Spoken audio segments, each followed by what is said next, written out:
Time now for a look at the day's business news with Brian Quinn. Good to see you, Brian. Hey, Don. You're starting out in the United States, where President Joe Biden is getting set to unveil his first federal budget proposals. That's right. It is a big budget proposal as well. $6 trillion for fiscal year 2022.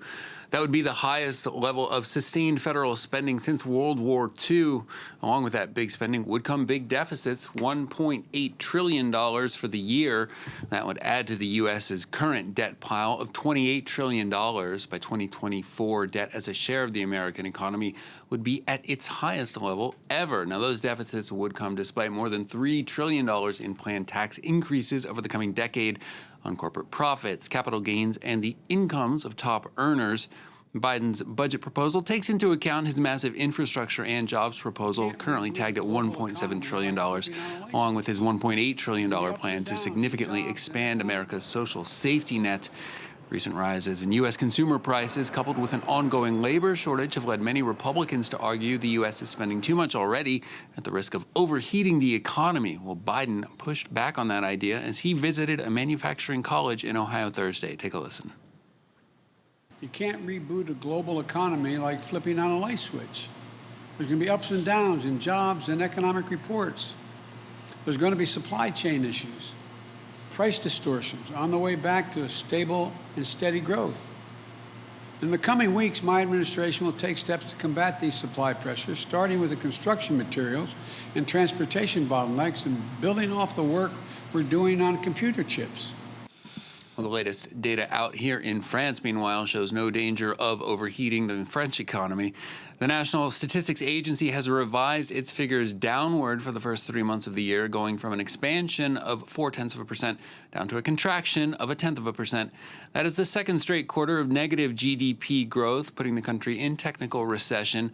France's third lockdown, from which it is still only gradually emerging, taking a major toll with household spending down 8.3% during the height of the confinement in April. But as restrictions are lifted here, the economy does appear to be picking up speed again, with people rushing back to shops, cinemas, restaurant, and bar terraces. Personal consumption is rising sharply, along with the spirits and hopes of entrepreneurs and manufacturers.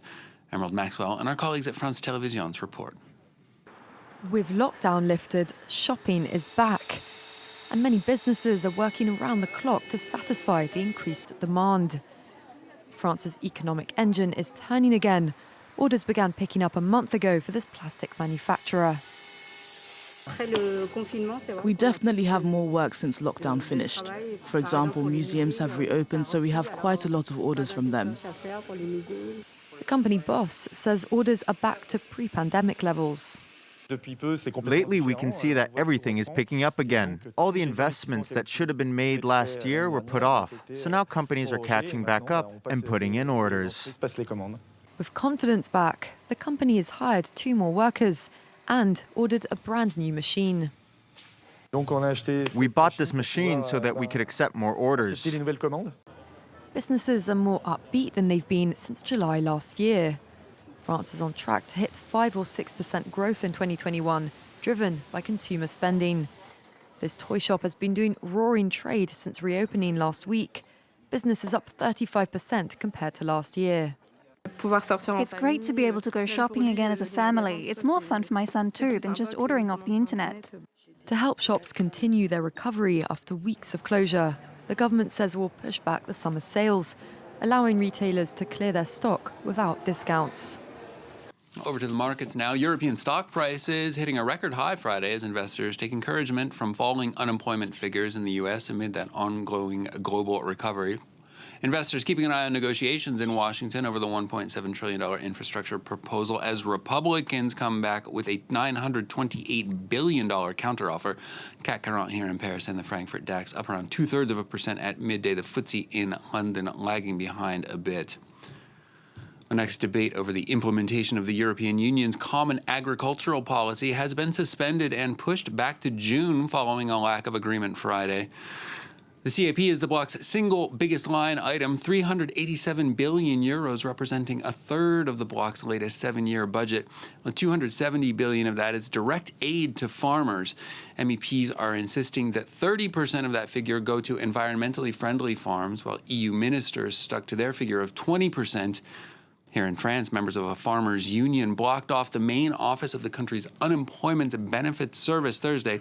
They want President Macron to demand that the CAP focus more on jobs and environmental concerns.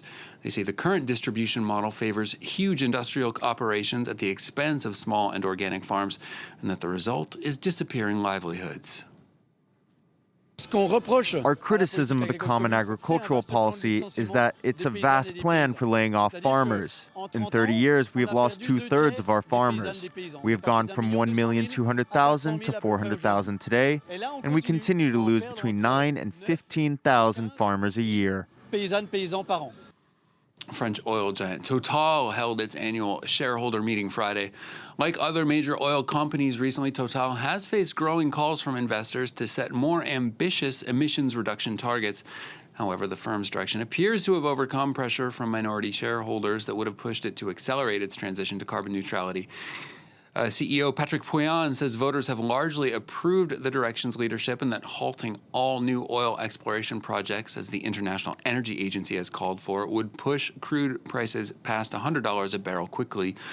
Now, Exxon this week saw 2 of its board members ousted in favor of greener candidates in a shareholder rebellion. Total says its peak oil production is likely to be hit this decade. To Argentina now, the country with the world's highest meat consumption, where prices have almost doubled recently. The government blames a rise in demand from the international market, particularly China. Facing alarming poverty figures, Buenos Aires decided last Friday to ban exports for a month without consulting Argentina's powerful livestock farmers, who aren't happy. France 24's team on the ground sent this report. In a country as carnivorous as Argentina, the price of meat is important. In recent months, it's risen at twice the rate of inflation, which is already one of the highest in the world. Now, even middle-class carnivores are being squeezed. For these 2 steaks, I paid 400 pesos. 7 months ago, I could buy them for half that. My son and I used to eat meat 2 or 3 times a week. Now it's never more than once. To try to bring prices down, the government has taken the drastic decision to ban exports for a month, blaming them for the rise in the domestic market. The move has angered Argentine breeders. The powerful lobby reacted quickly, halting local livestock trading. Uruguay, Brazil, Paraguay. Neighbouring countries like Uruguay, Brazil and Paraguay are delighted. They're going to take advantage of this ban to take over the markets that are so difficult to win, like Europe and China. Difficult to win, but easy to lose. No livestock sales means no work for the slaughterhouses, for exports or the domestic market. Now, stocks are dwindling. We have little meat left to sell. Most of our cold stores are already empty. If it carries on like this, we'll have a supply problem.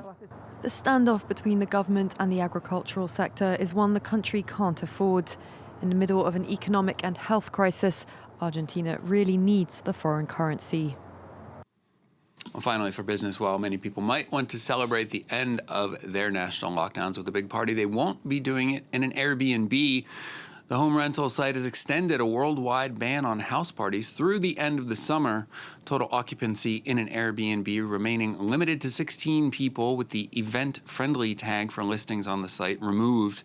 Guests under the age of 25 in the U.S., Canada, France, and the U.K. banned from renting entire houses in areas where they already live. With travel gradually returning, CEO Brian Chesky says Airbnb wants to be, quote, a good community player. Perhaps unsurprisingly, Delano, the company says the no-party policy has been popular among hosts who perhaps don't look forward to cleaning up after these wild house parties. I'll bet you anything people will find a workaround. I bet you're right. Thank you very much for that, Brian. Brian Quinn there with the day's business news.